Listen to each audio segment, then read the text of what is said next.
I've been increasingly disturbed by what's going on with young men. I'm an elder Gen Xer, and we had plenty of problems when I was growing up. I'm a California coastal Gen Xer. I can speak for all Gen Xers, but when I was younger, we were a lot more mature than young people are today, which is a very strange thing to say because I never thought of us as mature at the time. We all felt like we had no idea what we were doing. But many young men seem incredibly infantile, listening to Joe Rogan for life advice, getting sucked into the manosphere, incel rhetoric, things like women are only interested in chats. That concept is so idiotic that the average person, at least in the communities I grew up in, would have just been embarrassed.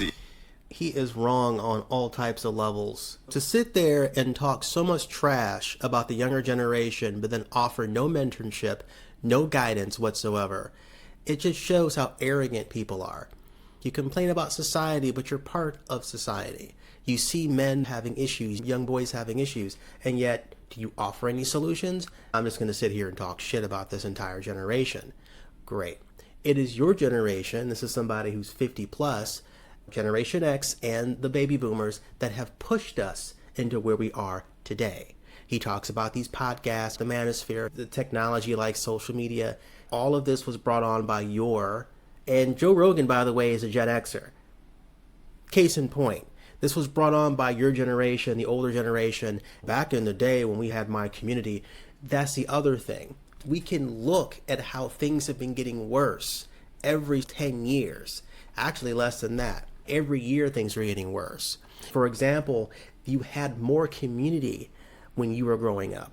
You had mentorships that actually existed when you were growing up, and you have less of that now. Less community, less mentorship, less resources for young men. So there's a void, and like any capitalist market where there's a void, you're going to have people that come and try to fill it. Unfortunately, the manosphere is just filled with grifters, and here we are. Okay? Now, the good thing is, unlike this clown is not aware, the red pill has been dying because young men are waking up, talking trash about younger people because it feels good. Back in the day, I had my shit together. I was 15, but I was going on 50. I had a mortgage and I had to take care of my kids. I had a stepson back in San Francisco. If you were a teenager today, you would fall victim to the manosphere all the same, like most of these young men, because of the lack of community, lack of resources, and because of the void that allowed these grifters to come along in the first place.